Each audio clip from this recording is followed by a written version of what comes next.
प्राचीन इस्राएल राज्य के दिनों में राजा दाऊद ने परमेश्वर के मंदिर का निर्माण करने की योजनाएं बनाई। उसने मंदिर का निर्माण करने और मंदिर की साज सज्जा के लिए आवश्यक वस्तुओं को भी इकट्ठा किया, विशेषकर उसकी बहुमूल्य धातुओं और रत्नों को। परंतु मंदिर के वास्तविक भवन का निर्माण दाऊद के पुत्र सुलेमान को सौंपा गया। और जब सुलेमान ने मंदिर का निर्माण कार्य पूरा कर लिया तो परमेश्वर की महिमा ने उसे भर दिया और परमेश्वर ने अपने नाम को निरंतर वहां स्थापित किया। विश्वासियों के जीवन में परमेश्वर का कार्य भी कुछ ऐसा ही है। परमेश्वर पिता ने हमारे उद्धार की योजना बनाई। उसके पुत्र प्रभु यीशु ने हमारे उद्धार के लिए आवश्यक कार्य को पूरा किया और पवित्र आत्मा हमें भरता है और हमारे भीतर वास करता है और इस बात को आश्वस्त करता है कि पिता की योजनाएं और पुत्र का कार्य हमारे जीवनों में सर्वदा तक प्रकट होते रहें। वास्तव में कुरिन्थुस की कलीसियाओं को लिखी पौलुस की पहली पत्री में प्रेरित ने प्रत्यक्ष रूप में विश्वासियों की तुलना मंदिर से की, क्योंकि पवित्र आत्मा हमारे भीतर वास करता है। ये हम पवित्र आत्मा पर विश्वास करते हैं कि हमारी श्रृंखला का चौथा अध्याय है। हमने इस अध्याय का शीर्षक विश्वासी में दिया है, क्योंकि हम एक एक विश्वासी पर उद्धार को लागू करने के पवित्र आत्मा के कार्य को देखेंगे। उद्धार पूरी तरह से त्रिएक परमेश्वर का कार्य है। सरल शब्दों में पिता ने हमारे उद्धार की योजना बनाई। वो ऐसा न्यायी है जिसके क्रोध को हमारे बदले मसीह के बलिदान के द्वारा शांत किया जाना जरूरी था, और वही है जो अनुग्रह से विश्वास के द्वारा मसीह में उद्धार प्रदान करता है।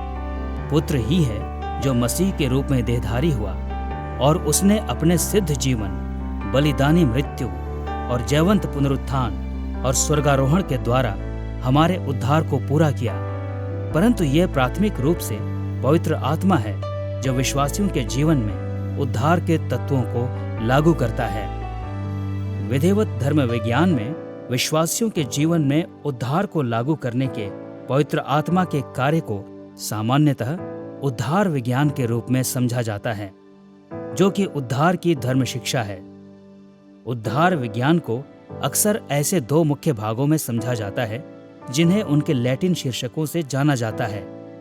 एक और हिस्टोरिया साल्यूटिस या उद्धार का इतिहास परमेश्वर की उद्धार संबंधी घटनाएं और कार्य हैं जो अपने लोगों के लिए उद्धार को पूरा करते हैं। जैसा कि हमने पिछले अध्यायों में देखा है, पवित्र आत्मा ने नियति विधान के अपने बहुत से कार्यों के द्वारा हिस्टोरिया साल्यूटिस में हमेशा महत्वपूर्ण भूमिका अदा की है। दूसरी ओर ऑर्डो साल्यूटिस अर्थात उद्धार का क्रम वो तार्किक और व्यवस्थित क्रम है जिसमें पवित्र आत्मा एक एक विश्वासी पर उद्धार के विभिन्न पहलुओं को लागू करता है।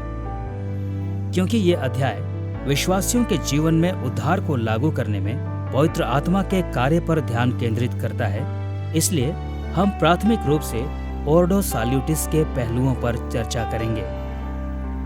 हम विश्वासी के जीवन में पवित्र आत्मा के कार्य पर दो मुख्य शीर्षकों तले ध्यान देंगे। पहला, हम विश्वास में आने के समय हमारे मन परिवर्तन के दौरान उसके द्वारा उद्धार को लागू करने का अध्ययन करेंगे, और दूसरा, हम अपने मसीही जीवन में उद्धार को लागू करने के उसके निरंतर चलने वाले कार्य को स्पष्ट करेंगे। आइए पहले हम मन परिवर्तन के दौरान आत्मा के कार्य को देखें। शब्द मन परिवर्तन एक बात से दूसरी बात में परिवर्तित होने को दर्शाता है। कुछ मसीही परंपराओं में मन परिवर्तन एक सुपरिभाषित घटना है जो तब घटती है जब एक व्यक्ति उद्धार देने वाले विश्वास को ग्रहण करता है।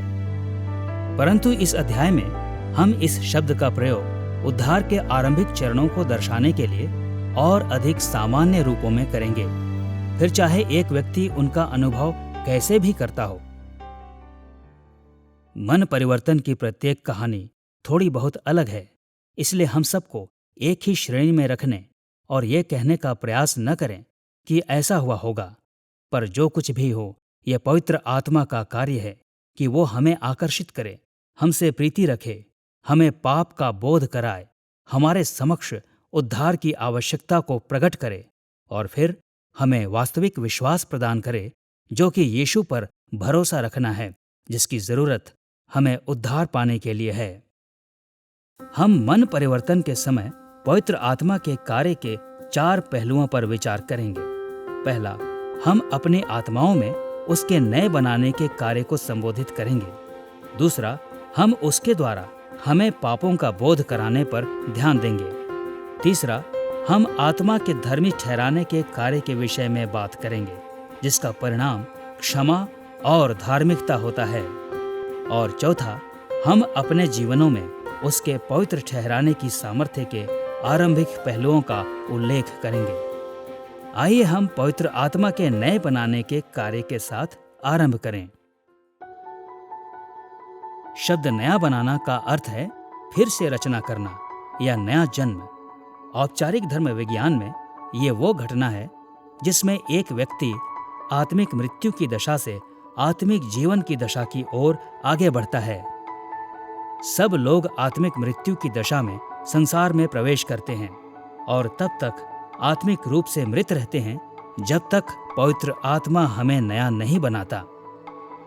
हम आत्मिक मृत्यु की अपनी दशा को आदम, पहले मनुष्य से प्राप्त करते हैं। जब उसने अदन की वाटिका में पाप किया तो परमेश्वर ने संपूर्ण मनुष्य जाति को भौतिक और आत्मिक मृत्यु का शाप दिया। उस पल आदम और हवा आत्मिक रूप से भ्रष्ट हो गए और ये आत्मिक भ्रष्टता आत्मिक मृत्यु का सार है।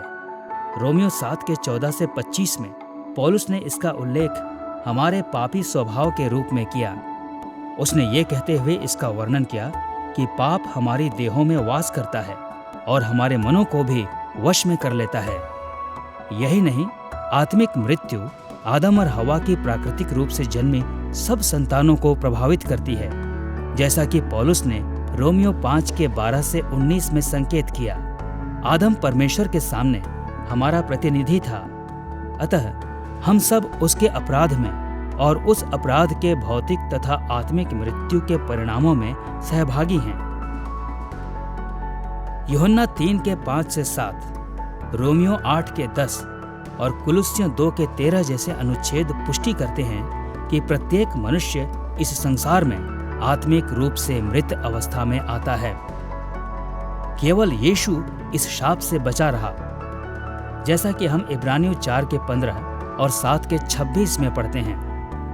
अब आत्मिक रूप से मृत होने पर भी हमारी आत्माएं हमारी देहों को सजीव बनाए रखती हैं और हम सोचना, महसूस करना, स्वप्न देखना, चुनाव करना और इस संसार के साथ कार्य करना जारी रखते हैं। परंतु हमारी आत्मिक भ्रष्टता और मृत्यु के फलस्वरूप मनुष्य परमेश्वर को प्रसन्न करने में नैतिक रूप से सक्षम नहीं है। हम में उसे प्रसन्न करने या उसकी आशीषों के योग्य बनने की कोई क्षमता नहीं है। हम उससे प्रेम नहीं करते, हमें उस पर विश्वास नहीं है। जो कुछ भी हम करते हैं वो हमारे पाप में हृदयों और अभिप्रायों से निकलता है। हम वास्तव में उसके क्रोध के ही योग्य हैं और हमें उद्धार की बहुत अधिक आवश्यकता है। सन 1619 में प्रकाशित doctrine of the canons of Dort का तीसरा और चौथा मुख्य बिंदु आत्मिक मृत्यु की समस्या को इस रीति से सारगर्भित करता है। सब लोगों का जन्म पाप में हुआ और वे क्रोध की संतान के रूप में जन्मे हैं तथा किसी भी भले कार्य के लिए अनुपयुक्त हैं, बुराई करने की ओर झुकते हैं, अपने पापों में मृत हैं और पाप के दास हैं। नया जन्म देने वाले पवित्र आत्मा के अनुग्रह के बिना वे ना तो परमेश्वर के पास लौटना चाहते हैं और न लौट सकते हैं, ताकि उनका विकृत स्वभाव सुधर सके या फिर वे ऐसे सुधार के प्रति स्वयं को समर्पित कर सकें। जैसे कि पौलुस ने रोमियो 8 के 6 से 8 में लिखा, शरीर पर मन लगाना तो मृत्यु है, शरीर पर मन लगाना तो परमेश्वर से बैर रखना है, क्योंकि ना तो ये परमेश्वर की व्यवस्था के अधीन है और ना हो सकता है, और जो शारीरिक दशा में हैं वे परमेश्वर को प्रसन्न नहीं कर सकते। ये मनुष्य जाति के लिए एक भयानक स्थिति है, परंतु साथ ही ये वो कारण भी है जिसके लिए नया जन्म इतना महत्वपूर्ण है। नया जन्म एक धर्म वैज्ञानिक शब्द है, और यदि मैं वायने ग्रूडम के शब्दों में कहूं तो यह परमेश्वर के उस गुप्त कार्य को, जिसमें वो हम में नया जीवन डालता है, दर्शाता है। अतः नया जन्म परमेश्वर के आत्मा का अलौकिक कार्य है। ये हृदय को नया बनाने और ईश्वरीय समानता में परिवर्तित करने के विषय में है। ये एक पापी के जीवन में एक परिवर्तन है। एक नया जन्म पाया व्यक्ति वो है जिसकी आत्मिक मृत्यु को आत्मिक जीवन में बदल दिया गया है। नया जन्म पाना एक सच्चे विश्वासी का विशिष्ट चिन्ह है। नया जन्म पाना लोगों के हृदयों को बदलने में परमेश्वर का कार्य है। यहेजकेल नबी पत्थर के हृदय को हटाकर उसके स्थान पर मांस के हृदय को रखने जैसे शब्दों का प्रयोग करता है। नए जन्म में हमारी आत्माएं आत्मिक मृत्यु से निकलकर आत्मिक जीवन में प्रवेश करती हैं। हम मृत्यु से निकलकर जीवन में प्रवेश करने के इस कार्य को यूहन्ना 5:24, एफिसियों 2:4 और 5 और कुलुस्सियों 2:13 जैसे स्थानों में देखते हैं। और अन्य स्थानों में पवित्र शास्त्र नए सिरे से जन्म लेने के रूप में इस प्रक्रिया का वर्णन करता है। जैसे कि यीशु ने यूहन्ना 3:3-6 में कहा, यदि कोई नए सिरे से ना जन्मे तो परमेश्वर का राज्य देख नहीं सकता। जब तक कोई मनुष्य जल और आत्मा से ना जन्मे तो वो परमेश्वर के राज्य में प्रवेश नहीं कर सकता। क्योंकि जो शरीर से जन्मा है वो शरीर है, और जो आत्मा से जन्मा है वो आत्मा है। यूनानी क्रिया विश्लेषण अनोथेन, जिसका अनुवाद नए सिरे से जन्म लेने में नए सिरे से के रूप में किया गया है, उसका अनुवाद ऊपर से के रूप में भी किया जा सकता है। और इस संदर्भ में दोनों अर्थ सही हैं। हम ऊपर से एक दूसरे जन्म को, अर्थात हमारी आत्मा के जन्म को प्राप्त करते हैं, जो पवित्र आत्मा की ओर से होता है। निस्संदेह सब मनुष्यों में आत्माएं होती हैं जो हमारी देहों को सजीव बनाती हैं, परंतु केवल विश्वासियों के पास आत्मिक जीवन होता है, क्योंकि केवल विश्वासियों को ही पवित्र आत्मा के द्वारा नया बनाया गया है। सुनिए पौलुस ने तीतुस 3:5 में क्या कहा। परमेश्वर ने हमारा उद्धार नए जन्म के स्नान और पवित्र आत्मा के हमें नया बनाने के द्वारा किया। कुछ अनुवादों में यहाँ नए जन्म के रूप में अनुदित यूनानी शब्द पालीगेनेसिया का अनुवाद नया बनाने के रूप में किया गया है, जो एक और बिल्कुल सटीक अनुवाद है। जब पवित्र आत्मा हमें नया बनाता है तो वो हमारी आत्माओं को जीवन देता है और हमें परमेश्वर की ओर मोड़ता है, जैसा कि पौलुस ने रोमियो 6:4-14 में सिखाया। हमारा नया जन्म पाप के प्रति हमारी मृत्यु और पाप की गुलामी से हमारी स्वतंत्रता भी है। कुछ सुसमाचारिक परंपराएं मानती हैं कि उद्धार देने वाले विश्वास को क्रियान्वित करने के बाद ही पवित्र आत्मा हमें नया जन्म प्रदान करेगा। अन्य तर्क देते हैं कि नया जन्म ना पाया हुआ व्यक्ति उद्धार देने वाले विश्वास को प्राप्त या क्रियान्वित नहीं कर सकता, और इसलिए वो नया जन्म तार्किक रूप से पहले आना चाहिए।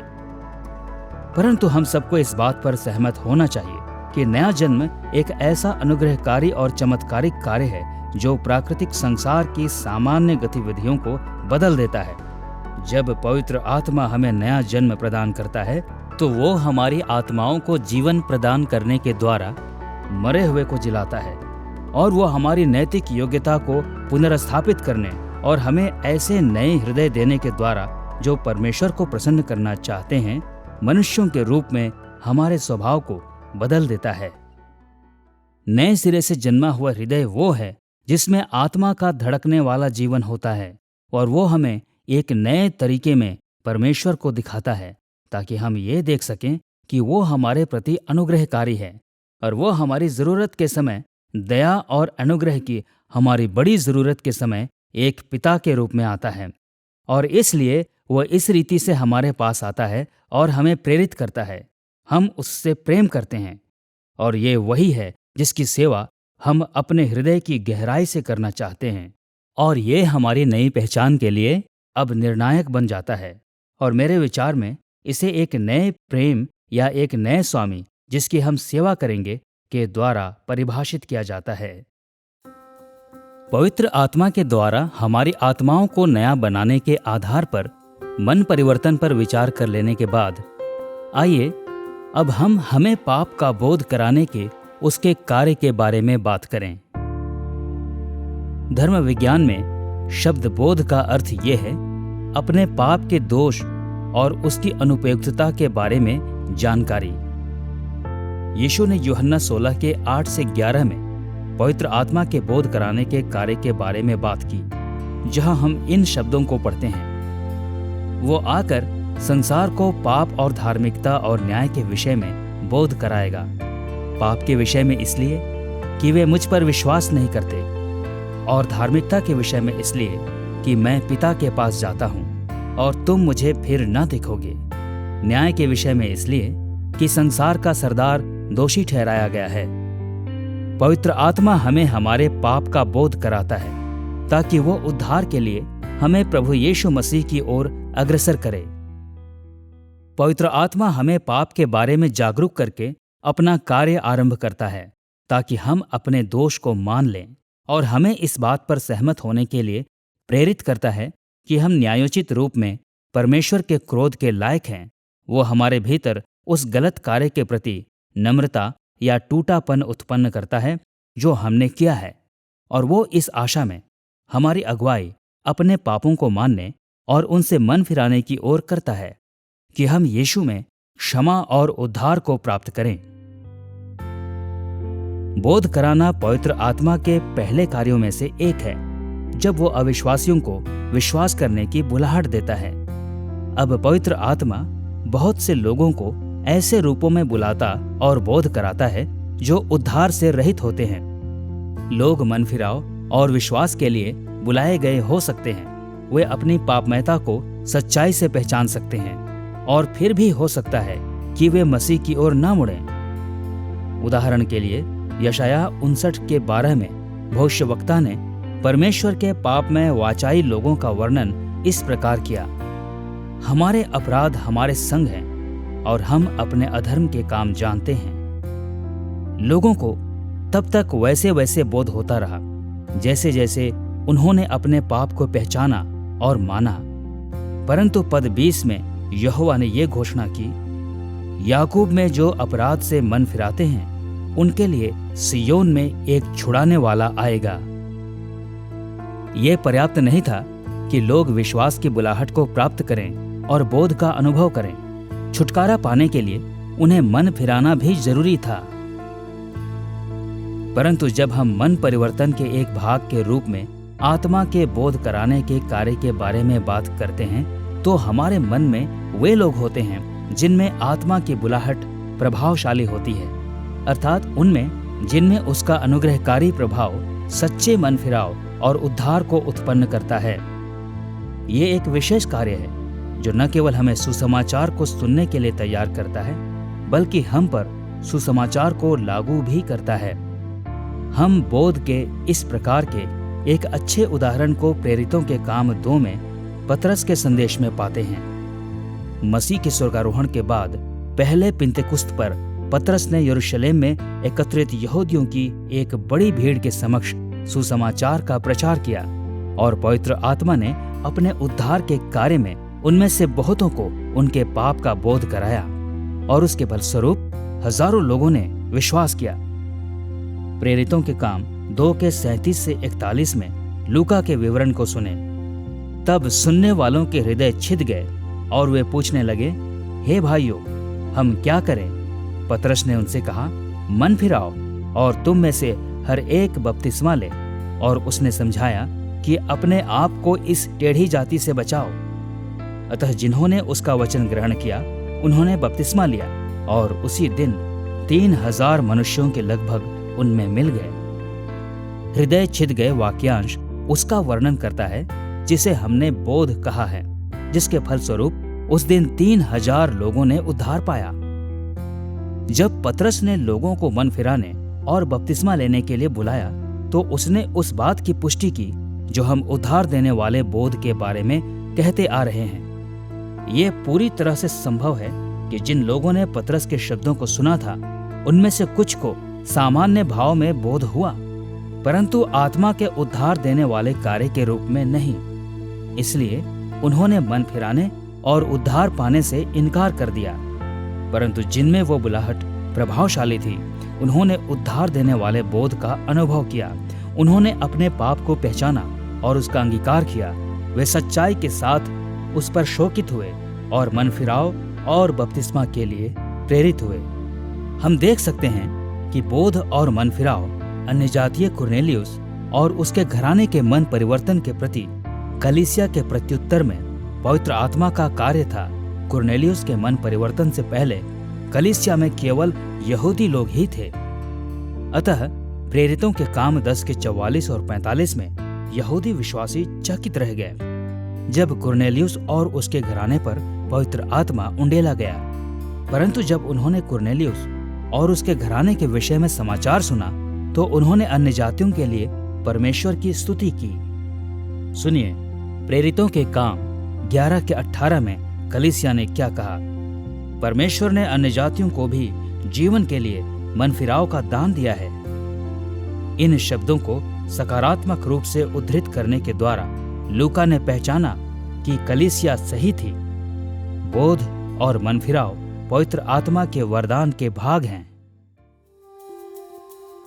उद्धार देने वाले बोध का वर्णन कई रूपों में किया जा सकता है, परंतु हमारे उद्देश्यों के लिए हम 4 सामान्य तत्वों पर ही ध्यान देंगे। पहला, पवित्र आत्मा का बोध कराने वाला कार्य हमें अपने पाप की अधिकता के विषय में अवगत कराता है। पतित मनुष्य और यहाँ तक कि छुड़ाए हुए मनुष्य भी केवल कभी कभी पाप नहीं करते।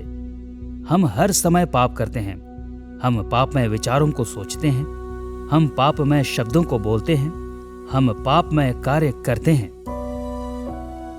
जैसा कि हम सभोपदेशक 7 के 20 में पढ़ते हैं, पृथ्वी पर कोई ऐसा धर्मी मनुष्य नहीं जो भलाई ही करे और जिससे पाप न हुआ हो।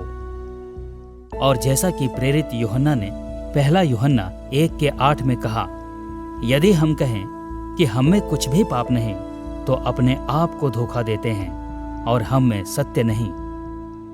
हम ऐसे ही विचारों को उत्पत्ति 8 के 21, रोमियो 3 के 23, याकूब 3 के 2 और अन्य कई स्थानों पर पाते हैं। और भी बुरी बात यह है कि हम सब केवल पाप ही नहीं करते, बल्कि हम बहुत अधिक पाप करते हैं। भजन 40 के 12 में दाऊद ने लिखा कि उसके पाप उसके सिर के बालों से भी अधिक थे और वो परमेश्वर के मन के निकट रहने वाला व्यक्ति था। अतः अविश्वासियों के पाप तो और भी अधिक हैं। इसी कारण पवित्र आत्मा के बोध कराने के उद्धार संबंधी कार्य का एक भाग हमें इस बात से अवगत कराना है कि हम वास्तव में कितने पापमय हैं। वो दिखाता है कि हम कितने बुरे तरीके से और कितना अधिक पाप करते हैं। यह बात रोचक है कि उत्पत्ति 6 के 5 में ही हमें यह बताया गया है कि हमारे मनों के विचारों में निरंतर बुरा ही होता है और मन हमारे व्यक्तित्व का केंद्र है।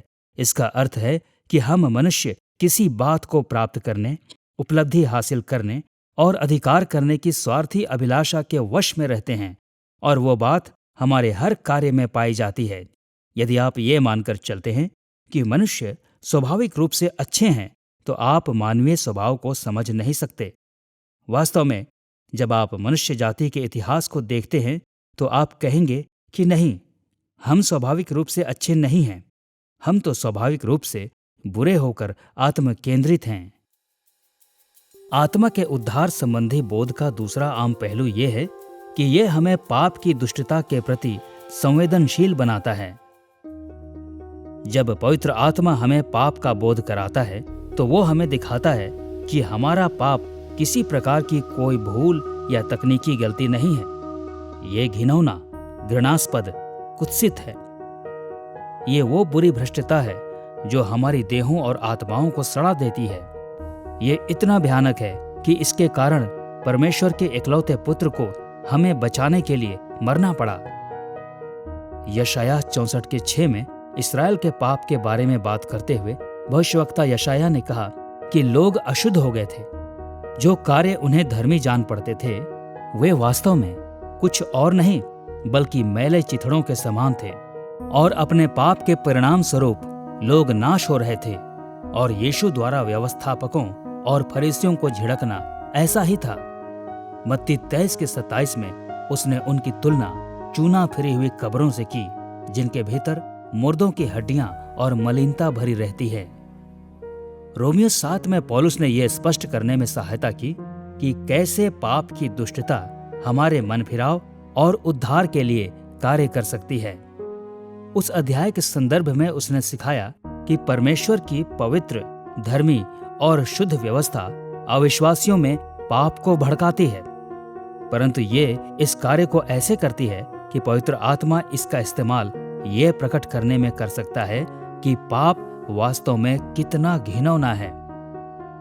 रोमियो 7:13 में पौलुस ने यह स्पष्ट किया, पाप उस अच्छी वस्तु के द्वारा मेरे लिए मृत्यु का उत्पन्न करने वाला हुआ कि उसका पाप होना प्रकट हो और आज्ञा के द्वारा पाप बहुत ही पाप में ठहरे।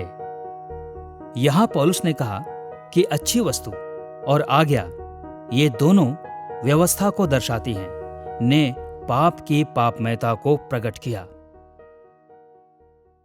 कई रूपों में नया जन्म न पाए हुए लोग पाप के साथ सहज महसूस करते हैं। हम स्वयं को अधिकतर अच्छा मानने की प्रवृत्ति रखते हैं और हम अपनी कमियों और असफलताओं को कम आंकते हैं, और ऐसा करने के कई कारण हैं। पाप परिचित है, इसलिए हम उसके साथ संतुष्ट रहते हैं।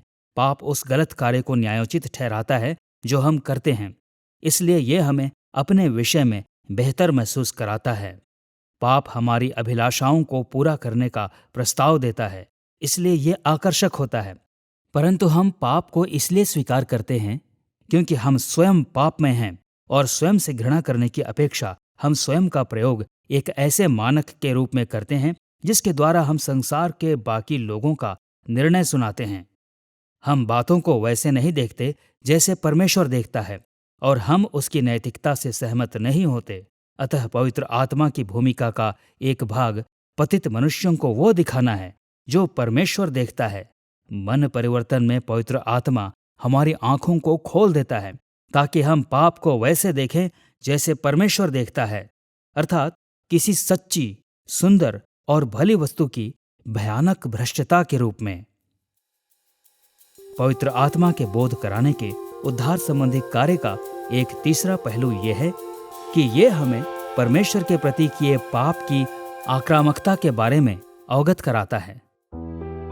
पवित्र आत्मा के उद्धार के बोध कराने के कार्य के अंतर्गत पापी यह महसूस करते हैं कि उनका पाप परमेश्वर के पवित्र चरित्र को चोटिल करता है, उसकी पवित्र व्यवस्था का उल्लंघन करता है और न्यायोचित रूप से उसके प्रकोप के योग्य बनाता है।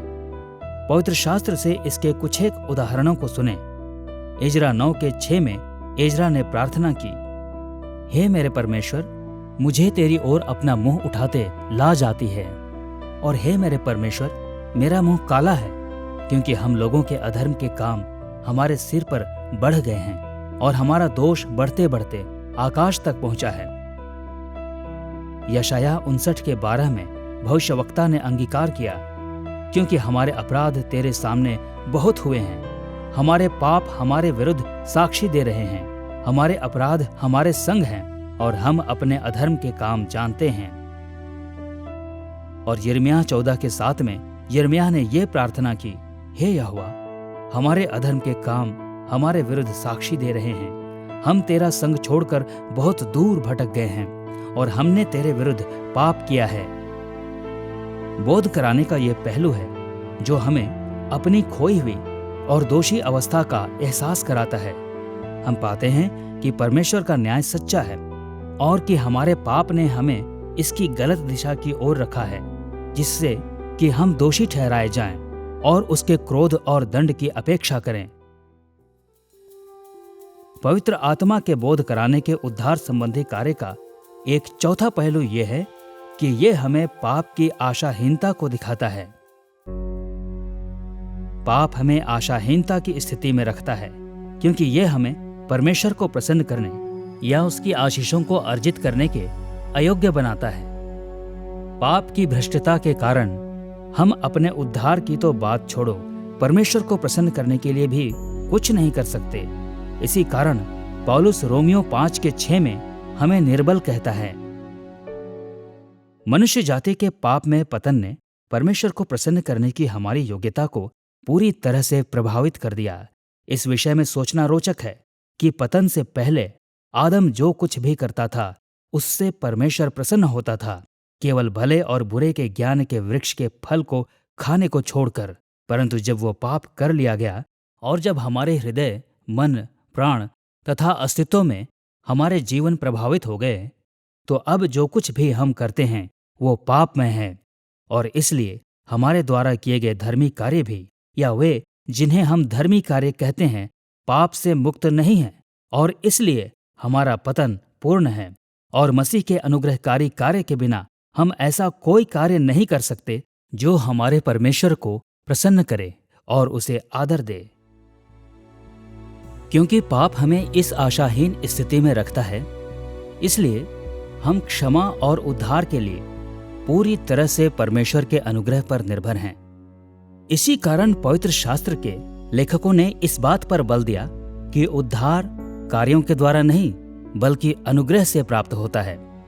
जैसा कि पौलुस ने इफिसियों 2:8-9 में लिखा, विश्वास के द्वारा अनुग्रह ही से तुम्हारा उद्धार हुआ है, और ये तुम्हारी ओर से नहीं वरन परमेश्वर का दान है, और न कर्मों के कारण, ऐसा न हो कि कोई घमंड करे।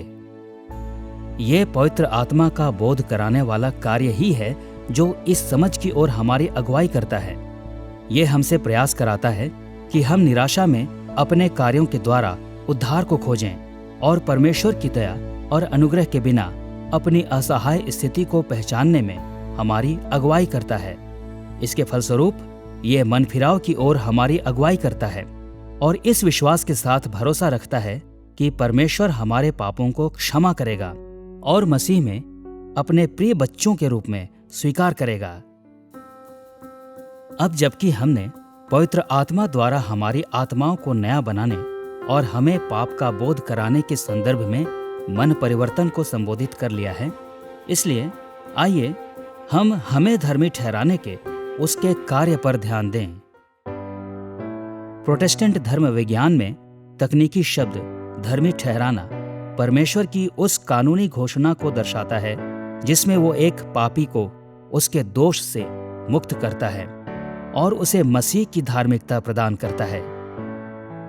शब्द धर्मी ठहराना और उससे संबंधित क्रिया धर्मी ठहराना और साथ ही धर्मी और धार्मिकता जैसे शब्दों के एक ऐसे समूह से आते हैं जो यूनानी क्रिया डिकाइयू से संबंधित हैं। पूरे नए नियम में ये शब्द पापियों को क्षमा करने और उन्हें परमेश्वर की दृष्टि में धर्मी ठहराने के परमेश्वर के कार्य को नियमित रूप से दर्शाते हैं। हम इसे रोमियो 3:30, 4:5, 5:1 और 9 तथा पहला कुरिन्थियों 6:11, गलातियों 3:8 और 11 और अन्य कई स्थानों में देखते हैं। यही नहीं, नया नियम नियमित रूप से सिखाता है कि पापियों को विश्वास के द्वारा धर्मी बनाया या ठहराया जाता है, जिसका आधार हमारे स्थान पर मसीह का प्रायश्चित का बलिदान है।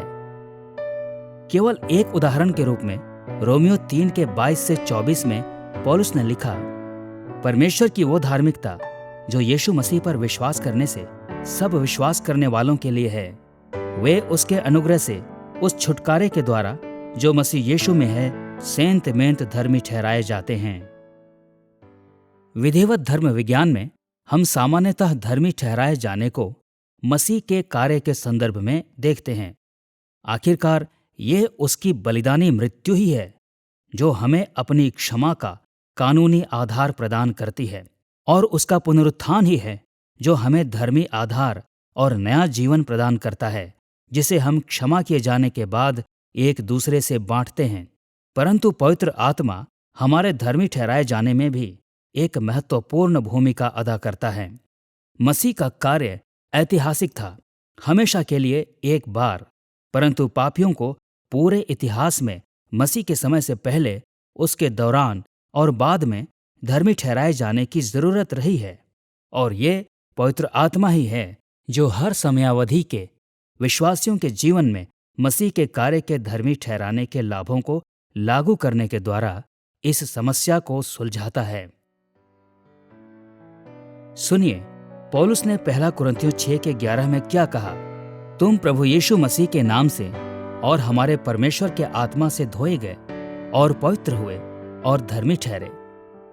पौलुस ने पुष्टि की कि हम यीशु के नाम में धर्मी ठहरे हैं, अर्थात हम उसके अधिकार और उद्धार के कार्य के आधार पर धर्मी घोषित किए गए हैं। परंतु उसने ये भी कहा कि हम पवित्र आत्मा में और उसके द्वारा धर्मी ठहराए जाते हैं, क्योंकि वही है जो हम पर धार्मिकता को लागू करता है। हम ऐसी ही बात रोमियो 14:17 में देखते हैं, जहां पौलुस ने यह लिखा, परमेश्वर का राज्य धर्म और मेल मिलाप और वो आनंद है जो पवित्र आत्मा से होता है। हमारी धार्मिकता या हमारा धर्मी ठहराया जाना हमारे स्थान पर मसीह के बलिदान पर आधारित है, परंतु हम इसका अनुभव पवित्र आत्मा में करते हैं, क्योंकि आत्मा ही वो ईश्वरीय व्यक्तित्व है जो इसे हम पर लागू करता है। तीतुस को लिखी अपनी पत्री में पौलुस ने हम पर पवित्र आत्मा द्वारा धार्मिकता को लागू करने के कार्य को हमारे नए जन्म के साथ जोड़ा। उसने कहा कि हमारा धर्मी ठहराया जाना हमारी नहीं बल्कि मसीह की धार्मिकता पर निर्भर था, और उसने दर्शाया कि पवित्र आत्मा ने हमारे नए जन्म के समय मन परिवर्तन के अपने कार्य के एक भाग के रूप में मसीह की धार्मिकता को हम पर लागू किया। हम इस विचार को तीतुस 3:5-7 में देखते हैं, जहां पौलुस ने यह लिखा, परमेश्वर ने हमारा उद्धार किया और ये धर्म के कामों के कारण नहीं जो हमने आप किए, पर अपनी दया के अनुसार नए जन्म के स्नान और पवित्र आत्मा के हमें नया बनाने के द्वारा हुआ, जिससे हम उसके अनुग्रह से धर्मी ठहरकर अनंत जीवन की आशा के अनुसार वारिस बने। पौलुस ने पहले कहा कि हमारा उद्धार पवित्र आत्मा के द्वारा हुआ, इसलिए जब उसने कहा कि हम धर्मी ठहराए गए तो उसका अर्थ था कि आत्मा के उद्धार के कार्य में धर्मी ठहराना शामिल होता है। धर्म विज्ञानियों ने अक्सर धर्मी ठहराए जाने का वर्णन इसके नकारात्मक और सकारात्मक तत्वों के संदर्भ में किया है। नकारात्मक पहलू में धर्मी ठहराया जाना हमारे पापों को क्षमा करने के द्वारा हमारे दोष को रद्द या निरस्त करता है, ताकि हम फिर परमेश्वर के दंड के अधीन न रहें। जैसा कि हमने पहले पढ़ा था, हमारे पापों की क्षमा में पवित्र आत्मा की सहभागिता का उल्लेख पहला कुरिन्थियों 6:11 और तीतुस 3:5 में किया गया है। ये दोनों पद हमें पाप से साफ करने के लिए आत्मा के द्वारा हमें धोने या उसके स्नान के बारे में बात करते हैं, और सकारात्मक पहलू में धर्मी ठहराया जाना हमें परमेश्वर की दृष्टि में धर्मी घोषित करता है, ताकि हमारे पास एक अनंत मीरास और उससे जुड़े सब लाभों को प्राप्त करने का अधिकार हो। सुनिए, पौलुस ने इफिसियों 1:13-14 में क्या लिखा, तुमने विश्वास किया और तुम पर मसीह में प्रतिज्ञा किए हुए पवित्र आत्मा की छाप लगी, वो हमारी मीरास का बयाना है। पौलुस के मन में जो मीरास थी उसमें उद्धार की सब आशीषें सम्मिलित थीं, जिनमें से बहुतों का उल्लेख इफिसियों 1:4-12 में किया गया है। उन पदों में उसने पवित्रता, पुत्रों के रूप में लेपालकपन, छुटकारे, क्षमा, परमेश्वर के अनुग्रह के धन और मसीह में स्वर्ग और पृथ्वी की सब बातों की पूर्णता का उल्लेख किया। इनमें से प्रत्येक वस्तु मसीह में हमारी मीरास का भाग है, और उनमें से प्रत्येक वस्तु का आश्वासन हमें पवित्र आत्मा के द्वारा दिया गया है। अब तक हमने पवित्र आत्मा द्वारा हमें नया बनाने, हमें पाप का बोध कराने और हमें धर्मी ठहराने पर विचार करने के द्वारा मन परिवर्तन पर चर्चा की है। इसलिए आइए अब हम अपना ध्यान उसके पवित्र ठहराने के कार्य के आरंभिक पहलुओं पर लगाएं। सरल शब्दों में पवित्र ठहराना लोगों और वस्तुओं को पवित्र बनाने का कार्य है। आत्मा के पवित्र ठहराने के कार्य में परमेश्वर के उपयोग के लिए लोगों और वस्तुओं को अलग करना, उन्हें शुद्ध करना और परमेश्वर की प्रकट महिमा के निकट रहने के लिए उपयुक्त बनाना शामिल है। जब बाइबल परमेश्वर का वर्णन पवित्र के रूप में करती है तो यह वास्तव में ऐसी धारणा का अनुसरण करती है जिसका प्राथमिक रूप से ये अर्थ है कि परमेश्वर विशिष्ट और अलग है। अतः परमेश्वर की पवित्रता इस बात पर बल देना है कि परमेश्वर ईश्वरीय है और कि सब विशेषताएं और गुण जिन्हें हम परमेश्वर के साथ जोड़ते हैं मनुष्यों से अलग हैं। और इसलिए अनुरूपता में जब हम लोगों की पवित्रता के विषय में बात करते हैं तो हम ऐसे लोगों के बारे में बात करते हैं जो उस परमेश्वर के समान बनने के लिए जिसकी वे सेवा करते हैं अपने पापी स्वभाव से अलग हो जाते हैं। पवित्र शास्त्र शब्द पवित्रीकरण का प्रयोग अलग अलग रूपों में करता है और फलस्वरूप धर्म विज्ञानी पवित्रीकरण के कई प्रकारों और पहलुओं को देखते हैं। मन परिवर्तन के समय पवित्र आत्मा जिस पवित्रीकरण को हम पर लागू करता है उसे कभी कभी स्थायी पवित्रीकरण कहा जाता है, क्योंकि ये एक निरंतर चलने वाली प्रक्रिया होने की अपेक्षा एक समय की घटना है। हमारे मन परिवर्तन के समय पवित्र आत्मा हमें मसीह के साथ जोड़ने के द्वारा अलग और शुद्ध करता है, और क्योंकि यीशु स्वयं सिद्ध रूप से पवित्र, सिद्ध रूप से शुद्ध और निष्पाप है, इसलिए हम भी पवित्र हो जाते हैं। सुनिए यीशु ने यूहन्ना 17:19 में क्या कहा, और उनके लिए मैं अपने आप को पवित्र करता हूं ताकि वे भी सत्य के द्वारा पवित्र किए जाएं। यीशु का पवित्रीकरण हमारे पवित्रीकरण के लिए आवश्यक है, क्योंकि हमारा पवित्रीकरण उसके पवित्रीकरण से निकलता है। और पहला कुरिन्थियों 1:30 में पौलुस ने यह लिखा, मसीह यीशु हमारे लिए पवित्रता ठहरा। पहला कुरिन्थियों 6:11 और इब्रानियों 10:10 सहित नए नियम के और भी कई अनुच्छेद भी इस विचार को संबोधित करते हैं। स्थायी पवित्रीकरण के द्वारा हमारा प्रभु यीशु इस समय हमारे आत्मिक जीवन और सामर्थ्य का स्रोत बन जाता है और बाद में सामान्य पुनरुत्थान में हमारे भौतिक जीवन का। हम पवित्र शास्त्र में इसे कई रूपों में देखते हैं। उदाहरण के लिए यूहन्ना 15:1-5 में यीशु ने स्वयं की तुलना दाखलता से और विश्वासियों की तुलना दाखलता की डालियों से की, और उसका तर्क यह था कि हमारी आत्मिक एकता के कारण उसका जीवन हमारे जीवनों के द्वारा बहता है।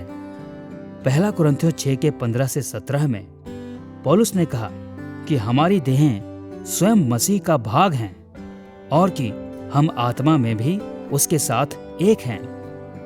और हम इसी विचार को मानवीय देह के रूपक में पाते हैं, जिसका प्रयोग पौलुस ने इफिसियों 4:15 और 16 जैसे स्थानों में किया, जहां उसने कहा कि मसीह सिर है और विश्वासी उसकी देह है। पवित्रीकरण के ये जैविक पहलू उसे बदल देते हैं जो हम करते हैं, जैसा हम सोचते और महसूस करते हैं, जो हम चाहते हैं और जिसे हम पसंद करते हैं। वे हमें नया जीवन, नई स्वतंत्रताएं और नई योग्यताएं प्रदान करते हैं। उदाहरण के लिए वे हमें उस पाप का विरोध करने में योग्य बनाने के द्वारा पाप की गुलामी से बचाते हैं जो हमेशा अविश्वासियों को दबाता रहता है। रोमियो 6:8 में पौलुस ने व्यापक रूप से नए जीवन के बारे में बात की, जिसे हम विश्वास में आने के समय प्राप्त करते हैं। उसने कहा कि हम पाप के प्रति और हमारे ऊपर पाप के अधिकार के प्रति मर गए हैं, और फलस्वरूप हमें पाप का विरोध करने और परमेश्वर की आज्ञा मानने की योग्यताएं प्राप्त होती हैं। सुनिए कैसे उसने रोमियो 7:5-6 में इस परिवर्तन का वर्णन किया। जब हम शारीरिक थे तो पापों की अभिलाषाएं जो व्यवस्था के द्वारा थीं, मृत्यु का फल उत्पन्न करने के लिए हमारे अंगों में काम करती थीं, परंतु अब जिसके बंधन में हम थे उसके लिए मरकर आत्मा की नई रीति पर सेवा करते हैं। और रोमियो 8:9 में उसने ये जोड़ा, तुम शारीरिक दशा में नहीं परंतु आत्मिक दशा में हो, यदि तुम में मसीह का आत्मा है तो। स्थायी पवित्रीकरण में पवित्र आत्मा हमें ऐसे रूपों में नया बनाता है कि पाप विजयी नहीं हो सकता, ताकि हम अधिक से अधिक मसीह के समान बनने के लिए स्वतंत्र हों। हम ऐसे बहुत से लोगों को जानते हैं जो एक नई शुरुआत से लाभ प्राप्त कर सकते हैं। कई बार हमने किसी रिश्ते को बड़े गलत तरीके से निभाया होगा, या हमारी नौकरी में हमने कई गलतियां की होंगी, या हम कानून के संबंध में किसी समस्या में पड़ गए होंगे। अविश्वासियों का परमेश्वर के साथ उनके संबंध में भी कुछ ऐसा ही होता है। जब हम इस संसार में प्रवेश करते हैं, तभी से हम पाप के द्वारा भ्रष्ट और परमेश्वर के द्वारा दोषी ठहराए हुए होते हैं। परंतु मन परिवर्तन हमें एक नई शुरुआत प्रदान करता है। ये वो महत्वपूर्ण समय है जब पवित्र आत्मा हमें नया जीवन, हमारे पाप पर एक नया टूटापन, परमेश्वर के सामने एक नया आधार और आनंद के साथ उसकी आज्ञा मानने के लिए एक नया मन प्रदान करता है। और हर एक विश्वासी की जिम्मेदारी है कि वो इस नई शुरुआत के लिए धन्यवादी हो और ऐसे रूपों में जीवन जिए जो नए जीवन और उस बुलाहट से मेल खाते हों जिसमें हम बुलाए गए हैं। हमारे मन परिवर्तन में पवित्र आत्मा के कार्य का अध्ययन कर लेने के बाद आइए अब हम हमारे व्यक्तिगत मसीही जीवन में उसकी निरंतर चलने वाली भूमिका की ओर मुड़ें।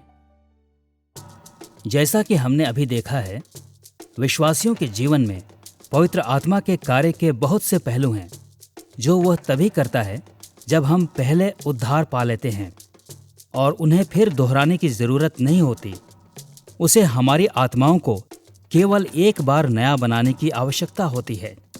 यद्यपि वो नियमित रूप से विश्वासियों को पाप का बोध कराता है, फिर भी वो केवल हमारे मन परिवर्तन के दौरान ही इसे एक ऐसे रूप में करता है जो हमें मसीह को अपने उद्धारकर्ता के रूप में स्वीकार करने के लिए प्रेरित करता है। वो हम पर केवल एक बार धार्मिकता को लागू करता है, और जब हम धर्मी ठहर जाते हैं तो हम कभी अपने धर्मी स्तर को नहीं खोते हैं। और यही बात हम स्थायी पवित्रीकरण में अपने नए जीवन के विषय में कह सकते हैं। परंतु आत्मा के कार्य के कई अन्य पहलू विश्वासियों के रूप में हमारे जीवनों में निरंतर चलते रहते हैं। इस अध्याय में हम अपने निरंतर चलने वाले उद्धार या पवित्र आत्मा पर निर्भर मसीही जीवन के 4 पहलुओं का उल्लेख करेंगे। पहला, हम आत्मा के हमारे भीतर वास करने का उल्लेख करेंगे। दूसरा, उसके पवित्रीकरण के कार्य के निरंतर चलने वाले पहलुओं के बारे में बात करेंगे। तीसरा, हम ये देखेंगे कि वो हमारे लिए मध्यस्थता करने के द्वारा कार्य करता है। और चौथा, हम इस बात पर ध्यान केंद्रित करेंगे कि हमारे अंतिम उद्धार को सुरक्षित करने के लिए वो हमें बनाए रखता है। आइए सबसे पहले उसकी हम में वास करने वाली उपस्थिति को देखें।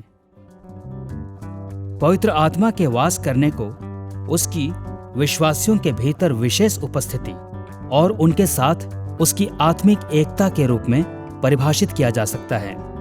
जैसे कि परमेश्वर पवित्र आत्मा सर्वव्यापी है, वो एक ही समय में पूरी सृष्टि में हर जगह विद्यमान है, परंतु वो सब स्थानों और समयों में एक ही तरह से अपनी उपस्थिति को प्रकट नहीं करता है। और विश्वासियों में उसका वास करना सबसे अधिक व्यक्तिगत, घनिष्ठ और सामर्थ्य रूप में होता है, जिसमें वो अपनी उपस्थिति को प्रकट करता है। उद्धार के विषय में एक सबसे अद्भुत सच्चाई ये है कि स्वयं परमेश्वर हमारे भीतर वास करता है।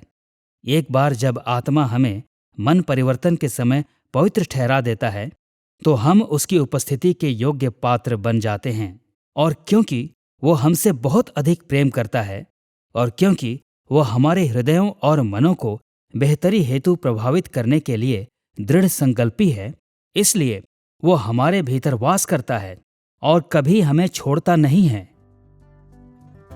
जब पवित्र आत्मा हमें नया जन्म प्रदान करता है, तो वो हमारी आत्माओं में केवल सुधार करके हमें अपनी ही योजनाओं पर छोड़ नहीं देता है, बल्कि वो हमारे भीतर वास करना शुरू कर देता है। हम इसे 1 कुरिन्थियों 6 के 19, 2 तीमुथियुस 1 के 14 और याकूब 4 के 5 जैसे स्थानों में देखते हैं। और ये उसकी वास करने वाली उपस्थिति ही है जो वास्तव में हमारी आत्माओं को जीवन देती है। सुनिए, पौलुस ने रोमियो 8 के 9 से 11 में क्या कहा? यदि किसी में मसीह का आत्मा नहीं तो वो उसका जन नहीं।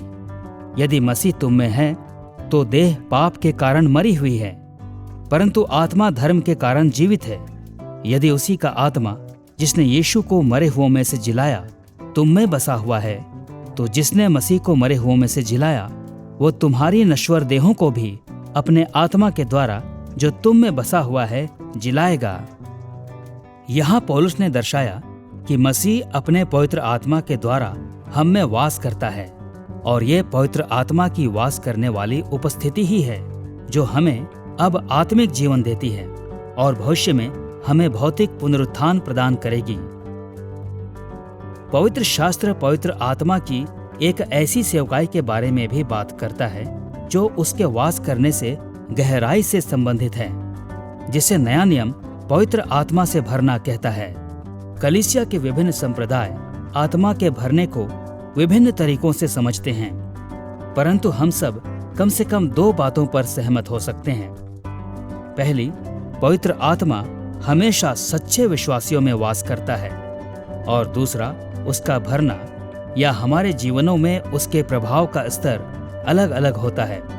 समय समय पर वो हमें भरता है और हमें अन्य समयों से अधिक सामर्थ्य रूप में प्रभावित करता है। इसी कारण पवित्र शास्त्र हमें कभी परमेश्वर के आत्मा को अपने भीतर वास कराने की आज्ञा नहीं देता, परंतु वो हमें पवित्र आत्मा से भरने की आज्ञा अवश्य देता है। जैसे कि प्रेरित पौलुस ने इफिसियों 5 के 18 में लिखा, दाखरस से मतवाले ना बनो, क्योंकि इससे लुचपन होता है, पर आत्मा से परिपूर्ण होते जाओ। जब पवित्र आत्मा हमें भरता है तो वो हम पर बहुत अधिक और कभी कभी अद्भुत प्रभाव डालता है। हमारे हृदय साथी मसीहियों के लिए आनंद, धन्यवाद और प्रेम से उमड़ने लगते हैं, या जैसे कि पौलुस गलातियों 5 के 22 और 23 में कहता है, हम एक बड़े स्तर पर आत्मा के फल को देखते हैं। विश्वासियों को ऐसे कार्य करने की सामर्थ्य मिलती है जिन्हें परमेश्वर प्रमाणित करता है, जैसे कि पौलुस रोमियो 8 के 5 से 9 में सिखाता है। हम सच्चे समर्पण के साथ और बड़ी गंभीरता और ईमानदारी से उससे प्रार्थना करने के द्वारा उसके पास आकर सच्चाई से आराधना करने में भी सक्षम हो जाते हैं। जैसा कि यीशु ने यूहन्ना 4 के 24 में कहा, परमेश्वर आत्मा है और अवश्य है कि उसकी आराधना करने वाले आत्मा और सच्चाई से आराधना करें। जैसा कि पौलुस ने फिलिपियों 3 के 3 में लिखा, हम ही हैं जो परमेश्वर के आत्मा की अगुवाई से उपासना करते हैं। अविश्वासी निश्चित रूप से केवल भौतिक रूप से परमेश्वर की आराधना करने में सक्षम हैं। वे प्रार्थनाएं कर सकते हैं, भेंट ला सकते हैं, गीत गा सकते हैं, प्रचार कर सकते हैं और सिखा सकते हैं, परंतु वे ये कार्य उन रूपों में नहीं कर सकते जिन्हें परमेश्वर ग्रहण करता है। उनकी कपटता, उनके पाप, उनकी आत्मिक रूप से मरी हुई अवस्था के कारण उनकी आराधना परमेश्वर को नहीं भाती, परंतु अपने भीतर वास करने वाले आत्मा के कारण विश्वासी आत्मा की आंतरिक अगुवाई और प्रेरणा के द्वारा उसके पास आ सकते हैं, और वो भी ऐसे रूपों में जो परमेश्वर के व्यक्तित्वों, कार्यों और गुणों को सही रूप से स्वीकार करते हों। अब हमें यह दर्शाना चाहिए कि मसीही कई बार इस भ्रांतिपूर्ण विचार को रखते हैं कि पवित्र आत्मा ने विश्वासियों में केवल नए नियम में वास करना शुरू किया, परंतु सच्चाई ये है कि पुराने नियम के विश्वासियों को भी निश्चित रूप से नया जन्म प्राप्त था, और वो केवल तभी सच हो सकता है जब पवित्र आत्मा ने उनमें भी वास किया हो। और बहुत सी अन्य बातें जो पुराने नियम के विश्वासियों में पाई जाती थीं, वे भी पवित्र आत्मा के वास करने पर ही निर्भर थीं। उनमें विश्वास था, उन्होंने परमेश्वर के ग्रहण योग्य कार्य किए, उन्होंने सही तरीके से आराधना की, और उनके जीवनों में आत्मा का फल था। निश्चित रूप से पवित्र आत्मा की सेवकाई के ऐसे पहलू हैं जो नए नियम में और अधिक गहनता से पाए जाते हैं, परंतु विश्वासियों में वास करना हर युग में उसके कार्य का भाग रहा है। इसके अतिरिक्त पवित्र आत्मा के वास करने की उपस्थिति विश्वासियों को परमेश्वर के प्रकाशन की अंतर्दृष्टि भी प्रदान करती है। जैसे कि पहला कुरिन्थियों 2 के 12 से 16 में पौलुस ने यह लिखा, हमने वो आत्मा पाया है जो परमेश्वर की ओर से है, कि हम उन बातों को जानें जो परमेश्वर ने हमें दी हैं। शारीरिक मनुष्य परमेश्वर के आत्मा की बातें ग्रहण नहीं करता, क्योंकि वो उन्हें जान नहीं सकता है, परंतु हम में मसीह का मन है। जैसे कि हमने पहले के एक अध्याय में चर्चा की थी, धर्म विज्ञानी अक्सर 2 तरह की आत्मिक अंतर्दृष्टि को पहचानते हैं जो पवित्र आत्मा से जुड़ी होती हैं। प्रज्वलन, ज्ञान या समझ का ईश्वरीय वरदान है जो प्राथमिक रूप से बौद्धिक है, और आंतरिक अगुवाई, ज्ञान और समझ का ऐसा ईश्वरीय वरदान है जो प्राथमिक रूप से भावनात्मक या अंतर्ज्ञानी है। दोनों ही विषयों में यह पवित्र आत्मा का वास करना ही है जो परमेश्वर के प्रकाशन और हमारे प्रति उसके अभिप्रायों में हमें ये अंतर्दृष्टि प्रदान करता है। पवित्र आत्मा विश्वासियों को एक स्रोत, उनके जीवनों में परमेश्वर की सामर्थ्य के रूप में, उनके जीवनों में परमेश्वर के मन के रूप में, उनके जीवनों में परमेश्वर की उपस्थिति के रूप में दिया गया है, क्योंकि निस्संदेह पवित्र आत्मा परमेश्वर है। यीशु ने यूहन्ना के सुसमाचार के अंत में कहा कि जब आत्मा आएगा तो वो संसार को पाप और धार्मिकता का बोध कराएगा और प्रेरितों की तथा साथ ही साथ विश्वासियों की संपूर्ण सत्य में अगुवाई करेगा। अतः आत्मा हमारे जीवन में परमेश्वर की ओर से एक साथी के रूप में कार्य करता है कि वो हमारी अगुवाई करे, और इसलिए हम सब ऐसे समयों का अनुभव करते हैं जब हम महसूस करते हैं कि आत्मा, कि परमेश्वर हमसे बात कर रहा है, कि परमेश्वर हमसे ये या वो करने अथवा ये या वो न करने को कह रहा है। और वो एक सच्चा संबंध है, एक व्यक्तिगत वास्तविक संबंध जो परमेश्वर विश्वासी के साथ रखता है। अब जबकि हमने अपने मसीही जीवन के संदर्भ में आत्मा की वास करने की उपस्थिति के बारे में बात कर ली है, तो आइए हम पवित्र ठहराने के उसके निरंतर चलने वाले कार्य का अध्ययन करें। जैसा कि हमने पहले उल्लेख किया, हम पवित्रीकरण के बारे में विभिन्न तरीकों में बात कर सकते हैं, जिसमें वो स्थायी पवित्रीकरण शामिल होता है जिसे हम मन परिवर्तन के समय प्राप्त करते हैं। परंतु पवित्रीकरण का अन्य पहलू या प्रकार भी है, जिसका उल्लेख हम इस अध्याय में हमारे उद्देश्य के लिए निरंतर चलने वाले पवित्रीकरण के रूप में करेंगे। हम इस प्रकार के पवित्रीकरण का अनुभव अपने पूरे जीवन भर करते हैं, क्योंकि हमारे निरंतर चलने वाले पाप के लिए क्षमा और शुद्धता की आवश्यकता होती है। प्रत्येक विश्वासी पाप करता है। वास्तव में हम हर दिन पाप करते हैं। यदि आप सोचते हैं कि आप पाप नहीं करते, तो आपने इस विषय में गहराई से नहीं सोचा है कि परमेश्वर विश्वास करने, कहने, करने और यहाँ तक कि होने के विषय में हमसे क्या अपेक्षा करता है। परंतु अच्छी खबर यह है कि जब भी हम पाप करते हैं, पवित्र आत्मा हम पर क्षमा को लागू करने और पाप की अधार्मिकता के प्रभावों से हमें शुद्ध करने के लिए तैयार हो जाता है।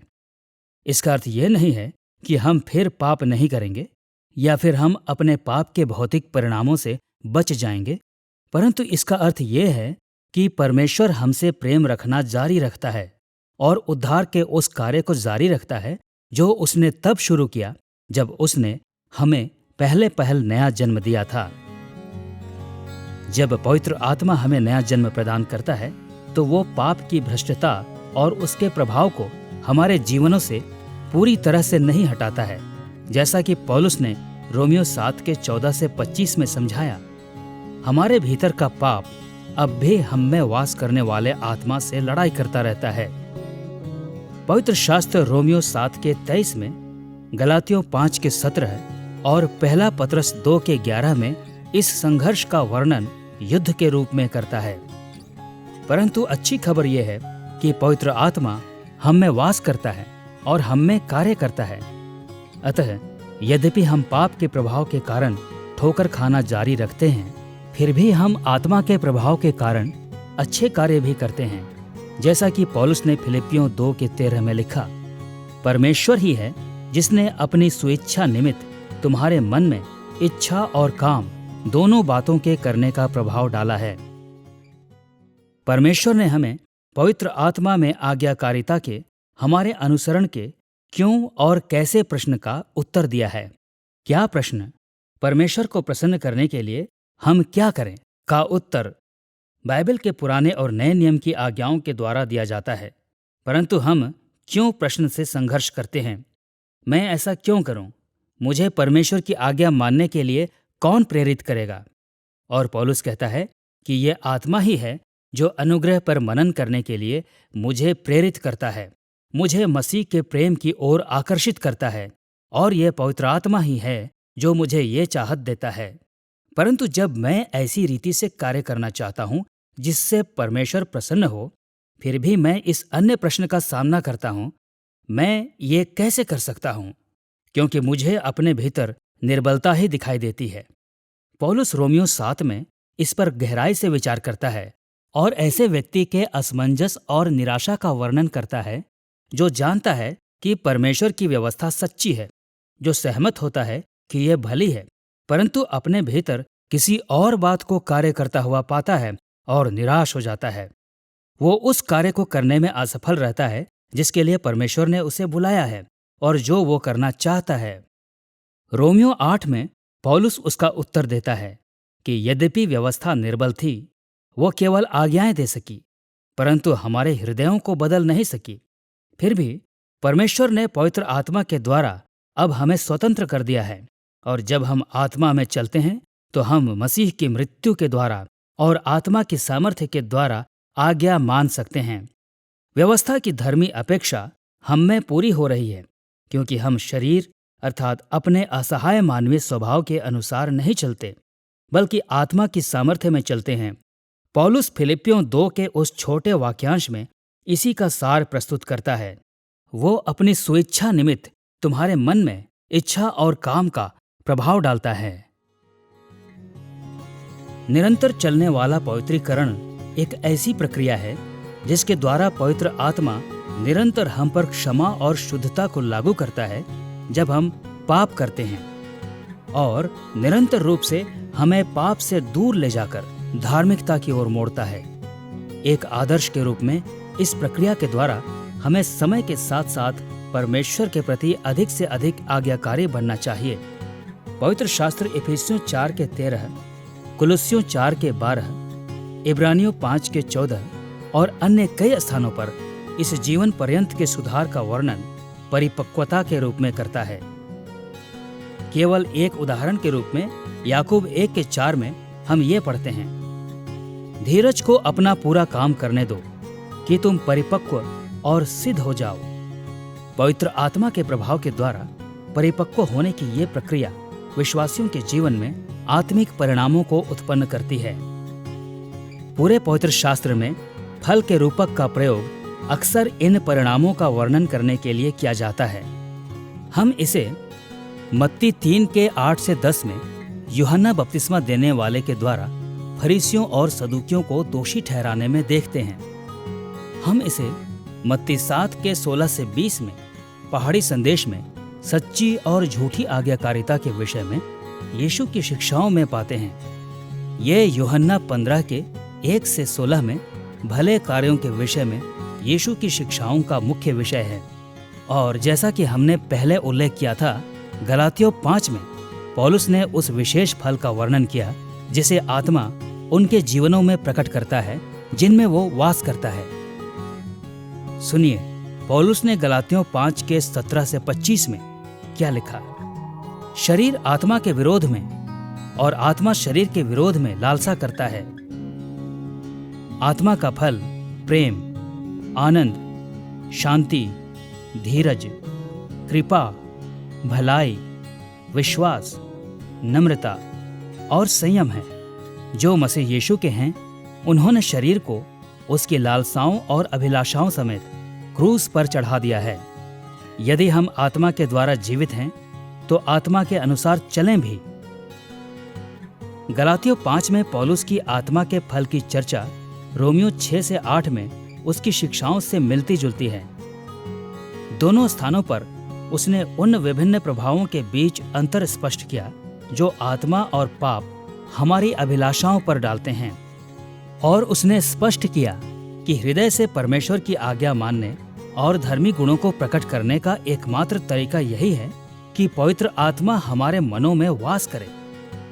कुछ मसीही गलतफहमी में आत्मा के फल की तुलना आत्मिक वरदानों से करते हैं। जैसा कि हमने पिछले अध्याय में देखा, पवित्र आत्मा नए नियम में प्रत्येक विश्वासी को अलग अलग वरदान देता है, परंतु आत्मा का फल वो आज्ञाकारी जीवन है जो आत्मा सब विश्वासियों में उत्पन्न करता है। इसलिए ये हम सब के जीवनों में लगभग समान होना चाहिए। अब जब हम विश्वासियों में आत्मा के पवित्रीकरण के निरंतर चलने वाले कार्य के विषय में विचार करते हैं, तो हमें उल्लेख करना चाहिए कि कुछ धर्म वैज्ञानिक परंपराएं इसका वर्णन प्रगतिशील पवित्रीकरण के रूप में करती हैं। यह शब्द इस विचार को दर्शाता है कि हम पवित्रता की ओर प्रगति करते हैं और अपने मसीही जीवनों में अधिक से अधिक भक्तिपूर्ण हो जाते हैं। यह निश्चित रूप से सच है कि मसीहियों को प्रगतिशील रूप में और अधिक आत्मिक रूप से परिपक्व हो जाना चाहिए और हमें अधिक से अधिक फल उत्पन्न करना चाहिए, परंतु यहाँ तक कि सच्चे विश्वासी भी इस रीति से बढ़ने में विफल हो जाते हैं। सुनिए किस प्रकार पतरस ने दूसरा पतरस 1:5-9 में पवित्रीकरण के इन पहलुओं का वर्णन किया। तुम सब प्रकार का यत्न करके अपने विश्वास पर सद्गुण और सद्गुण पर समझ और समझ पर संयम और संयम पर धीरज और धीरज पर भक्ति और भक्ति पर भाईचारे की प्रीति और भाईचारे की प्रीति पर प्रेम बढ़ाते जाओ, क्योंकि यदि ये बातें तुम में वर्तमान रहें और बढ़ती जाएं, तो तुम्हें हमारे प्रभु यीशु मसीह की पहचान में निकम्मे और निष्फल न होने देंगी। क्योंकि जिसमें ये बातें नहीं, वो अपने पिछले पापों से धुलकर शुद्ध होने को भूल बैठा है। पवित्र गुणों की पतरस की सूची आत्मा के फल की पौलुस की सूची से बहुत मिलती जुलती है, और उसने ये कहा कि ये गुण हमारे जीवनों में बढ़ते जाने चाहिए। दूसरे शब्दों में वे प्रगतिशील होने चाहिए, परंतु उसने ये भी माना कि विश्वासियों में अपनी ही गलती से इस फल की घटी हो सकती है। बाइबल हमें बताती है कि पवित्र आत्मा अपने सद्भाव की इच्छा और उसके कार्य को उत्पन्न करता है, परंतु हम पवित्र शास्त्र के अन्य भागों में ये भी पढ़ते हैं कि हमें अपना पूरा यत्न करने की आज्ञा दी गई है। हमें अपने पवित्रीकरण के प्रति सच्चे बने रहने की आज्ञा दी है। इसलिए हम ये देख सकते हैं कि पवित्र आत्मा हम में इच्छा को उत्पन्न करता है और साथ ही उस कार्य को करने की योग्यता उत्पन्न करता है जो परमेश्वर चाहता है। फिर भी विश्वासी को प्रयास करते हुए, अनुग्रह का इस्तेमाल करते हुए, परीक्षा का सामना करने के लिए सचेत और चौकन्ने रहते हुए प्रत्युत्तर देना चाहिए, ताकि हम प्रभु के अनुग्रह में बढ़ सकें। हमारे मसीही जीवन में पवित्र आत्मा की हम में वास करने वाली उपस्थिति और हमारे निरंतर चलने वाले पवित्रीकरण के संबंध में उसकी भूमिका के बारे में बात करने के बाद आइए हमारे लिए उसकी मध्यस्थता का संक्षिप्त रूप से उल्लेख करें। मध्यस्थता विश्वासियों के लिए पिता से विनती करने का पवित्र आत्मा का कार्य है। ये उससे मिलता जुलता है जो मनुष्य तब करते हैं जब हम किसी ऐसे व्यक्ति का बचाव करते हैं जिसे धमकी दी जा रही होती है या हानि पहुंचाई जा रही होती है। रोमियो 8:26-27 में आत्मा की मध्यस्थता के विषय में पौलुस के वर्णन को सुने। आत्मा भी हमारी दुर्बलता में सहायता करता है, क्योंकि हम नहीं जानते कि प्रार्थना किस रीति से करना चाहिए, परंतु आत्मा आप ही ऐसी आहें भर भर कर जो बयान से बाहर हैं हमारे लिए विनती करता है। और मनों का जांचने वाला जानता है कि आत्मा की मनसा क्या है, क्योंकि वो पवित्र लोगों के लिए परमेश्वर की इच्छा के अनुसार विनती करता है। कभी कभी जब पवित्र शास्त्र बात करता है कि परमेश्वर हमारे मनों को जानता है, तो इसमें दंड की चेतावनी भी पाई जाती है। हम इसे यिर्मयाह 4:14, 1 कुरिन्थियों 4:5 और इब्रानियों 4:12 जैसे स्थानों में देखते हैं। परंतु विश्वासियों के विषय में कहें तो मसीह ने हमारे दंड को दूर कर दिया है। अतः जब आत्मा हमारे मनों को जांचता है तो ये हमेशा हमारे लाभ के लिए होता है। वो उन जरूरतों को देखता है जिसे हम व्यक्त नहीं कर सकते और उन्हें हमारे लिए व्यक्त करता है। वो उस पाप को देखता है जिसे हम पहचान भी नहीं सकते और हमारे लिए क्षमा की विनती करता है। वो हमारे लिए ठीक वैसे ही प्रार्थना करता है जैसे हमें करनी चाहिए, पर हम नहीं करते। और ये मध्यस्थता हमेशा सफल रहती है। क्यों? क्योंकि जैसे कि पौलुस ने कहा, आत्मा हमेशा परमेश्वर की इच्छा के अनुसार मध्यस्थता करता है। और उसमें हम ये जोड़ सकते हैं कि पिता हमेशा पवित्र आत्मा की विनतियों का सम्मान करता है, क्योंकि पवित्र आत्मा स्वयं परमेश्वर है। अब इसका अर्थ ये नहीं है कि हमारे जीवन पाप, पीड़ा और कठिनाइयों से मुक्त हैं। आखिरकार आत्मा जानता है कि क्यों पिता ने हमारे जीवन में इन बातों के होने की योजना बनाई, और वो उस योजना को निरस्त करने की मध्यस्थता नहीं करेगा। परंतु आत्मा ये भी जानता है, जैसे कि पौलुस ने रोमियो 8 के 28 से 30 में कुछ ही पंक्तियों के बाद स्पष्ट किया कि परमेश्वर हमारे जीवन की सब बुरी बातों का प्रयोग हमारी भलाई के लिए कर रहा है।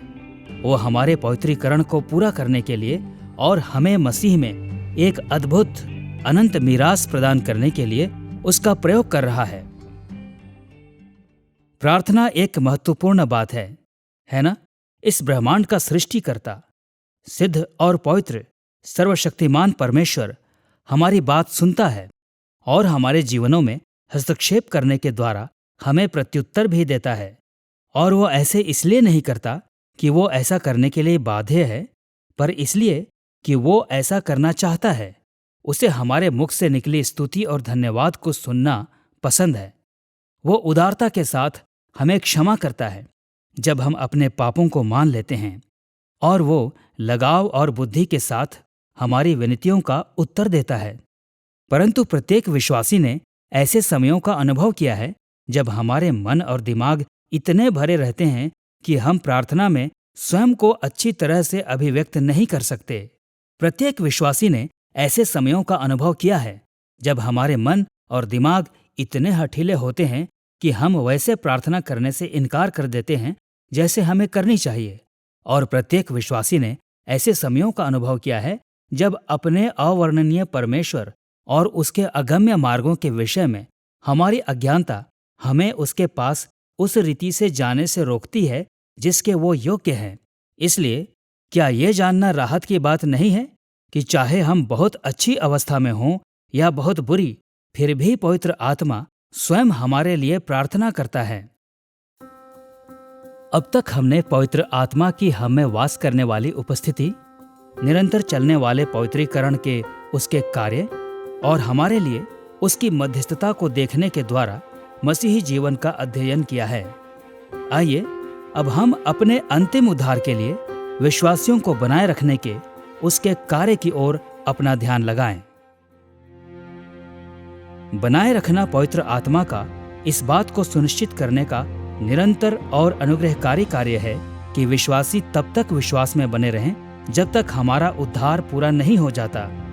पवित्र आत्मा का बनाए रखने का कार्य उसकी वास करने की उपस्थिति से निकलता है, ताकि हमारे मन परमेश्वर के प्रति विश्वास योग्य रहें। इसका अर्थ ये नहीं कि हम कभी संदेह या पाप नहीं करते, परंतु इसका अर्थ ये जरूर है कि हमारा उद्धार सुरक्षित है, क्योंकि आत्मा हमारे भीतर उद्धार देने वाले विश्वास को बनाए रखता है। सुनिए पौलुस ने रोमियो 8 के 11 से 14 में क्या कहा।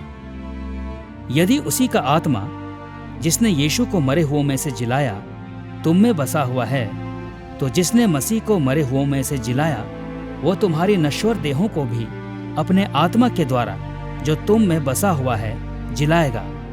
यदि तुम आत्मा से देह की क्रियाओं को मारोगे तो जीवित रहोगे, इसलिए कि जितने लोग परमेश्वर के आत्मा के चलाए चलते हैं वे ही परमेश्वर के पुत्र हैं। पौलुस ने सिखाया कि यदि पवित्र आत्मा ने हमें नया जन्म दिया है और वो हमारे भीतर वास करता है तो वो हमारा मार्गदर्शन भी करता है, और यदि वो हमारा मार्गदर्शन करता है तो हम स्थायी रूप से परमेश्वर के पुत्र हैं।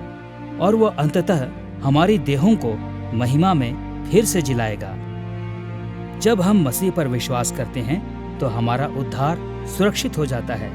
इसका अर्थ ये नहीं है कि परमेश्वर ने हमें अपनी इच्छा के अनुसार जो चाहे करने पर भी बचाने की प्रतिज्ञा की है, बल्कि ये इसलिए है कि पवित्र आत्मा हमें बनाए रखता है। वो निश्चित करता है कि सच्चे विश्वासी सक्रिय रूप से विश्वास में बने रहते हैं और कभी पूरी तरह से मसीह को नहीं त्यागते। जैसे कि पौलुस ने फिलिपियों 1:6 में लिखा, जिसने तुम में अच्छा काम आरंभ किया है वही उसे यीशु मसीह के दिन तक पूरा करेगा। हम जानते हैं कि आत्मा ने हमारे मन परिवर्तन के समय हमारे उद्धार को शुरू किया। अतः हम में ये आश्वासन है कि वो तब तक हम पर उद्धार को लागू करना जारी रखेगा जब तक यीशु के पुनरागमन पर हमें महिमा मिलने का कार्य पूरा नहीं हो जाता। हम इसी विचार को गलातियों 3:1-5, पहला थिस्सलुनीकियों 5:23-24 और पहला पतरस 1:3-5 जैसे स्थानों में देखते हैं। हमारे उद्धार का एक महत्वपूर्ण सत्य वो है जिसे हम पवित्र जनों को बनाए रखना कहते हैं। यद्यपि स्पर्जन ने इसका वर्णन उद्धारकर्ता को बनाए रखना कहना पसंद किया, और कि उद्धारकर्ता हमारे लिए बना रहा, और क्योंकि हम उसमें पाए जाते हैं इसलिए हम उसमें सुरक्षित हैं। और मैं उससे बिल्कुल असहमत नहीं हूं। फिर भी बनाए रखने का एक आत्मपरक पहलू भी है जिसमें परमेश्वर का आत्मा प्रवेश करता है और वास्तव में इस बात को आश्वस्त करने के लिए उसका प्रयोग करता है, जिसे प्योरिटन शुद्धतावादी लोग व्यवहारिक माध्यम कहते हैं, ताकि हम अपने अनुभव के विषय में बने रहें। इसलिए वो ऐसा कैसे करता है? वो ये कार्य हमारा मार्गदर्शन करने के लिए वचन का इस्तेमाल करते हुए हमेशा इस प्रेम पूर्ण, नम्र, शांतिपूर्ण रूप में करता है। और इसी कारण हम वचन और आत्मा की सुधारवादी परंपरा में बात करते हैं।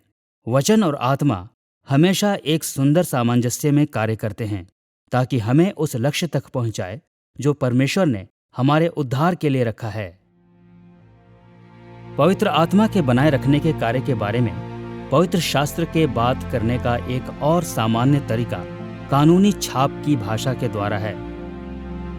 प्राचीन जगत में छाप अक्सर एक छल्ला या यंत्र था जिसे गीली मिट्टी या मोम में या फिर किसी धातु में दबाया जाता था ताकि वो एक भौतिक छाप को छोड़े। वो छाप एक हस्ताक्षर के समान कार्य करती थी ताकि ये उस प्रलेख या वस्तु को प्रमाणिक या आधिकारिक बना दे जिस पर उसे लगाया जाता था।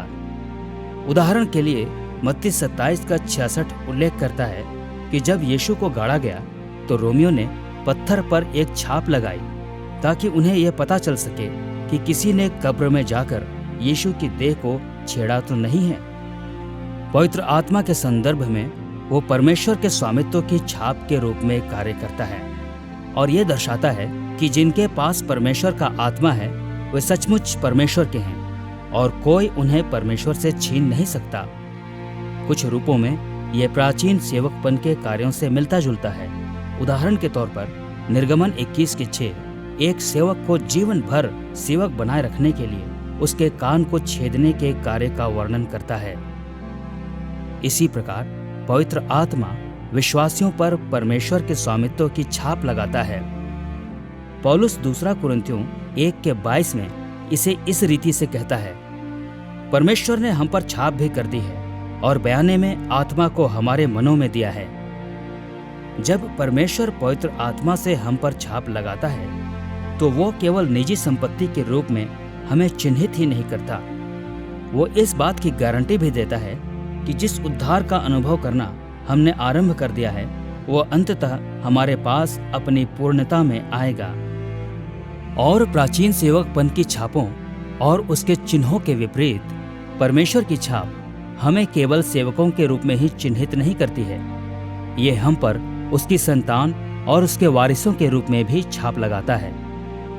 सुनिए किस प्रकार पौलुस ने इफिसियों 1:13 और 14 में इन विचारों को समायोजित किया। और उसी में तुम पर भी विश्वास करने के द्वारा प्रतिज्ञा किए हुए पवित्र आत्मा की छाप लगी।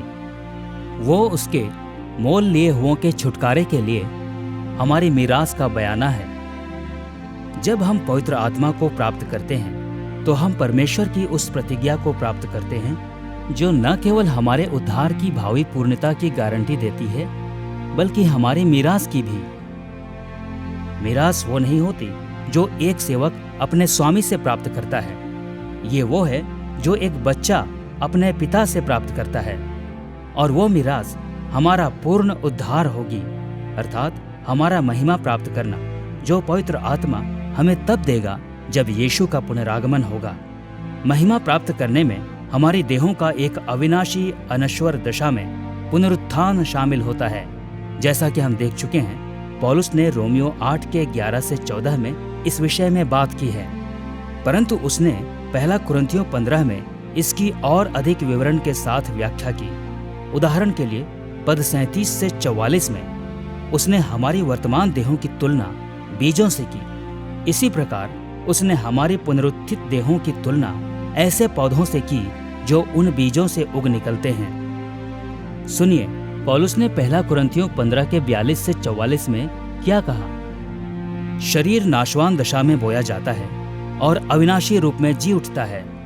वो अनादर के साथ बोया जाता है और तेज के साथ जी उठता है। निर्बलता के साथ बोया जाता है और सामर्थ्य के साथ जी उठता है। स्वाभाविक देह बोई जाती है और आत्मिक देह जी उठती है। हमारी सामर्थी महिमान्वित देहों को पवित्र आत्मा के द्वारा फिर से बनाया जाएगा ताकि वे नैतिक और भौतिक रूप से सिद्ध हो जाएं। वे अनादर और पाप के प्रति असमर्थ होंगी तथा रोग और मृत्यु के प्रति अभेद्य होंगी। वास्तव में जैसा कि पौलुस ने पहला कुरिन्थियों 15 के 48 और 49 में सिखाना जारी रखा, हमारी पुनरुत्थानित देहें उस महिमान्वित देह के समान होगी जो यीशु ने पुनरुत्थान के समय प्राप्त की थी। पौलुस दूसरा कुरिन्थियों 3 के 18 में इसे इस रीति से कहता है, जब हम सबके उघाड़े चेहरे से प्रभु का प्रताप इस प्रकार प्रकट होता है जिस प्रकार दर्पण में, तो प्रभु के द्वारा जो आत्मा है हम उसी तेजस्वी रूप में अंश अंश करके बदलते जाते हैं। हमारा महिमा प्राप्त करना हमारी अंतिम अवस्था होगी जब हम अपनी देहों और आत्माओं में पाप की उपस्थिति, प्रभाव और असर से पूरी तरह से स्वतंत्र होंगे और जब नए आकाश और नई पृथ्वी की महिमामय आशीषों में अंततः प्रवेश करेंगे। पवित्र आत्मा का बनाए रखने का कार्य और जो धैर्यपूर्ण स्थिरता वो हमारे जीवनों में उत्पन्न करता है, उससे हमें अद्भुत आत्मविश्वास और शांति प्राप्त होती है। परमेश्वर का आत्मा हमारे भीतर वास करता है और इस बात का आश्वासन देता है कि जिस उद्धार का हमने अनुभव करना शुरू कर दिया है उसका कभी अंत न होगा और वो हमें अंततः और अधिक आशीषें प्रदान करेगा, जिनमें पाप की उपस्थिति और प्रभावों से संपूर्ण स्वतंत्रता और महिमा में हमारा अंतिम पुनरुत्थान शामिल है। यदि हम सचमुच सुसमाचार पर विश्वास करते हैं तो हमें कभी इस बात से डरने की जरूरत नहीं होगी कि हमारा उद्धार हमसे छिन जाएगा। इसकी अपेक्षा हम उस प्रतिज्ञा पर निर्भर रह सकते हैं और हमें रहना भी चाहिए कि पवित्र आत्मा उस कार्य को पूरा करने में विश्वास योग्य है जो उसने आरंभ किया है। विश्वासी में पवित्र आत्मा पर आधारित हमारे अध्याय में हमने पवित्र आत्मा द्वारा हमें नया जन्म प्रदान करने, बोध कराने, धर्मी ठहराने और पवित्र ठहराने के द्वारा मन परिवर्तन का अध्ययन किया है और हमने आत्मा द्वारा विश्वासियों के भीतर वास करने, उन्हें पवित्र ठहराने, उनके लिए मध्यस्थता करने और उन्हें बनाए रखने के कार्य पर ध्यान देने के द्वारा मसीही जीवन में उसकी भूमिका पर विचार किया है। पवित्र आत्मा विज्ञान पर आधारित इस श्रृंखला में हमने पवित्र आत्मा के ईश्वरत्व और उसके व्यक्तित्व तथा कार्य का अध्ययन किया है। हमने त्रिएकता, संसार, कलीसिया और विश्वासी में उसकी सहभागिता के विभिन्न पहलुओं पर विशेष ध्यान दिया है और हमने देखा है कि आत्मा त्रिएकता का वह व्यक्तित्व है जो सबसे अधिक प्रत्यक्ष रूप से सृष्टि के साथ कार्य करता है और सबसे अधिक हमारे जीवनों को प्रभावित करता है। यदि हम याद रखें कि उसकी सेवकाइयाँ कितनी महत्वपूर्ण हैं और वो हमारे साथ किस प्रकार उपस्थित रहता है, और यदि हम उन बातों पर निर्भर रहते हैं तो हम जीवन की कठिनाइयों और तनावों का सामना करने के लिए बेहतर रीति से तैयार हो जाते हैं, और हम इस बात से और अधिक अवगत हो जाएंगे कि हमारा परमेश्वर कितना भला है और वो कितने अधिक धन्यवाद, स्तुति और विश्वास योग्यता के योग्य है।